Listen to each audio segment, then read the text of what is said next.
ಆಮೇಲೆ parking policy, ಆಮೇಲೆ abundant ವೆಹಿಕಲ್ಗಳು, ಎಲ್ಲೆಲ್ಲಿ ಗಾಡಿಗಳನ್ನು ರೋಡಲ್ಲಿ ನಿಲ್ಲಿಸ್ಬಿಟ್ಟು ಹಳೆ ಗಾಡಿಗಳನ್ನ ನಿಲ್ಲಿಸ್ಬಿಟ್ಟಿದ್ದಾರೆ ಅದನ್ನೆಲ್ಲ ತುಂಬಿಕೊಂಡು ಹೋಗಿ ಕೆಲವು ಜಾಗನ ನಿಗದಿ ಮಾಡ್ತಾ ಇದ್ದೀವಿ.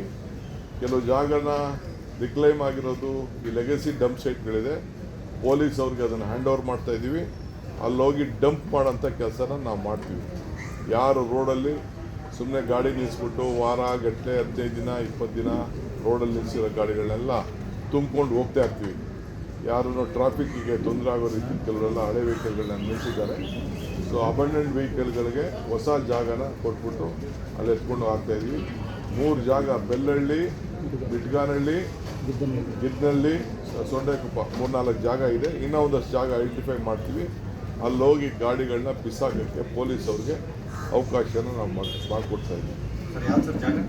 ಬೆಳ್ಳಹಳ್ಳಿ, ಮಿಟ್ಗಾನಹಳ್ಳಿ, ಗಿಡ್ಡೇನಹಳ್ಳಿ, ಸೊಂಡೆಕೊಪ್ಪ, ಅಲ್ಲಿ 3 ಜಾಗ ಐಡೆಂಟಿಫೈ ಮಾಡಿದ್ವಿ, ಅಲ್ಲಿಗೆ ಮಾಡ್ತೀವಿ. ಆಮೇಲೆ ಪಾರ್ಕಿಂಗ್ ಪಾಲಿಸಿ ಒಂದು ವಿಚಾರ ಇದೆ. ನಾಳೆ ನಿಮಗೆ ಆ ಪಾರ್ಕಿಂಗ್ ಬಫರ್ ರೋಡ್ದು ಪಾರ್ಕಿಂಗ್ ಪಾಲಿಸಿದು ನಾಳೆ ನಿಮಗೆ ವಿಚಾರ. ಇವತ್ತು ಮೀಟಿಂಗ್ ಇದೆಯಲ್ಲ ಸರ್, ಎಲ್ಲ ಕಾರ್ಪೊರೇಷನ್ಗೂ 2 ವೆಹಿಕಲ್ ಕೊಟ್ಟಿದ್ದೀವಿ. ಎಲ್ಲ ಟೋ ಮಾಡಿಕೊಂಡು ಪೊಲೀಸ್ ಅವ್ರನ್ನ ಸಹಕಾರ ಕೊಟ್ಕೊಂಡು ಎತ್ಕೊಂಡೋಗಿ ಬಿಸಾಕುವಂಥದ್ದು. ಯಾವಾಗಿಂದ ಶುರು ಆಗುತ್ತೆ ಸರ್? ಈಗಾಗಲೇ ಹೇಳಿದ್ವಿ ನಾವು, ವೆಹಿಕಲ್ ಬಂದಿದೆ, they will start there job.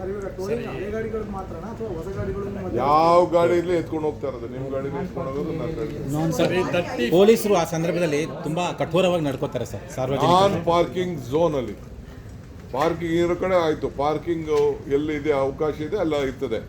Parking ಇಲ್ಲದೆ ಹೋದ ಜಾಗದಲ್ಲಿ ಎಲ್ಲೆಲ್ಲಿ ನಿಲ್ಲಿಸ್ತಾರೆ ಅದನ್ನು ಟೋ ಮಾಡ್ಕೊಂಡು ಎತ್ಕೊಂಡು ಹೋಗುವಂಥದ್ದು. ಈ ಗಾಡಿಗೆ ಪ್ರತಿ ವಾರ್ಡಿಗೆ 5 ಕೋಟಿ ಅನುದಾನ ಕೇಳಿದ್ದಾರೆ sir.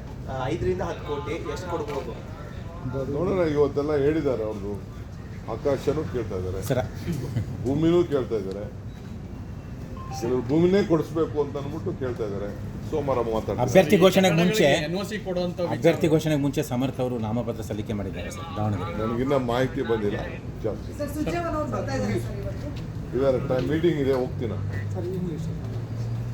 English what you want.